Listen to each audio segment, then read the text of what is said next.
No governo de Hermes da Fonseca, pessoal, a primeira cisão do café com leite, como nós acabamos de falar, a gente vai perceber o que ele chama de política salvacionista. Ora, mas salvar de quê? Contra os inimigos do governo? Contra os inimigos da pátria? Isso não faz sentido. Na verdade, política salvacionista é um termo que Hermes da Fonseca criou para combater os seus inimigos políticos, aqueles que não deram apoio durante a campanha eleitoral. Ele vai intervir nos estados com apoio do exército. Assim, ele demonstra uma postura autoritária. Agora, cuidado, isso aqui não é uma ditadura, tá? O Hermes, quando finaliza seu governo, ele passa o mandato através de eleições, beleza? Ele também vai enfrentar dificuldades, ele vai combater a revolta da Chibata e a guerra de Contestado. Não esquece, o movimento messiânico de Contestado. A revolta da Chibata, uma revolta contra os abusos dentro da Marinha, vai obter sucesso. Isso não quer dizer que os seus líderes não tivessem sido punidos severamente. Mas isso aí fica para as revoltas. Saindo do governo de Hermes da Fonseca, que é um estranho no ninho. O que é isso? Foi o único governo no qual não compôs o café com leite. Isso aqui foi uma aliança entre Minas e Rio Grande do Sul. Presta atenção, ó. Minas Gerais mais Rio Grande do Sul. Foi algo conjuntural, momentâneo. Após esse governo, nós temos a volta do café com leite. Os laços vão ser reatados. E aí quem ganha as eleições é Venceslau Braz. Saindo um pouquinho da tela para ti. 1914 a 1918. O café com leite retorna enquanto grupo aliado e que governa. Perfeito. Olha para isso aqui, ó. Isso aqui é importante. De 14 a 18 nós temos a Primeira Guerra Mundial. Isso vai ter um peso significativo dentro do governo de Venceslau. Por quê? Assim, nós vamos perceber um governo de estabilidade. Estabilidade no campo político e estabilidade no campo econômico. Político por quê? Porque o café com leite volta e nós não vamos ter aquelas brigas de oposição durante o governo, tá? Quer dizer, tem briga de oposição sim, mas não da oposição de Minas contra São Paulo. Ficou claro? Substituição das importações. Ora, no período de guerra, é complicado quem está em guerra fabricar, produzir para exportar. O Brasil vai ter que substituir as importações dos produtos não duráveis, tá? Isso aqui é um surto, é o segundo surto. O primeiro foi no final do segundo reinado. O segundo surto industrial nosso é agora. Porém, o Brasil ganhou muito com isso, pois houve o quê? Uma alavancada, um up aí na nossa produção interna e uma grande exportação, anota aí, de borracha. Então, a economia brasileira ela se fortaleceu de forma significativa durante o governo de Venceslau, durante a Primeira Guerra Mundial, dando então a possibilidade de surgimento desse surto industrial. Por que surto? Porque ainda não é o processo de consolidação da indústria brasileira que só vem com Vargas e com Juscelino Kubitschek. Ok? Avançando.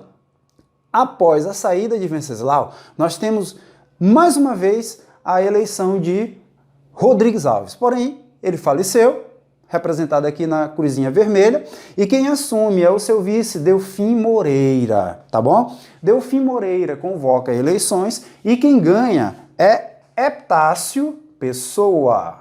Olha aqui, pessoal. Epitácio Pessoa torna-se o novo presidente do Brasil. E a partir daí nós já temos o momento de crise da República Velha. Claro, República Oligárquica, que está dentro da República Velha. Essa crise ela vai ser representada pelo fortalecimento das oligarquias opositoras ao café com leite, oligarquias dissidentes, certo? A crise do café, que já vem desde 1906 sinalizando e que vai se agravar em 29, o tenentismo, o movimento tenentista, que surge pela primeira vez com a revolta do 18 do Forte de Copacabana, durante o governo de Epitácio Pessoa, mas ele reprime com violência esse movimento, um movimento que buscava o quê, pessoal? O fim do governo das oligarquias e que vai ter o seu ápice lá na Coluna Prestes. E depois Sim, o Prestes, porque ele vai sair da coluna na derrubada do presidente Washington Luiz, pois os tenentes vão ser importantíssimos para a queda de Washington Luiz. Né? Mesmo os tenentes sendo contra as oligarquias, eles vão perceber que sem apoiar-se nas oligarquias opositoras, eles nunca conseguiriam derrubar as oligarquias vigentes, no caso, São Paulo e Minas. Ok? Belezinha então. Pessoal, de Epitácio, Arthur e Washington já é o período de crise, tá? Foi no governo de Arthur Bernardes que nós temos a coluna Prestes, que vai rodar quase todo o sertão do Brasil, chegando aqui até o Maranhão e retornando mais de 24 mil quilômetros de caminhada, tentando derrubar as oligarquias, não conseguem. Arthur, ele vai governar em estado de sítio, com poderes de prender alguém sem libertá-lo por ser um réu primário, com o poder de degredo. Então o estado de sítio dá mais autoridade ao presidente da República, ele consegue combater a coluna Prestes e os seus líderes, principalmente Luiz Carlos Prestes, ele vai fugir, ok? Ele foge para a Bolívia, mais tarde ele volta, e aí ele já não assume mais uma postura tenentista, que é um movimento de direita, militar, de militares de baixa patente, mas sim a liderança do Partido Comunista, onde ele conhece o comunismo e volta aderindo ao comunismo, ou seja, ele mudou aí radicalmente da direita para a esquerda, tá? Mas se mostra um grande líder, quer seja tenentista de direita, quer seja comunista de esquerda, e continua a luta política dele dentro do Brasil. Luiz Carlos Prestes, não confunde com Júlio Prestes, que é quem vai ser o candidato de Washington Luiz, perfeito? Washington Luiz, ele deveria passar a candidatura para um mineiro, e ele não faz. Ele indica Júlio Prestes, que não tem nada a ver com Carlos Prestes. Ou seja, ele rompe mais uma vez a política do café com leite. E é aí que isso fortalece as oligarquias dissidentes dentro do cenário de crise de 1929.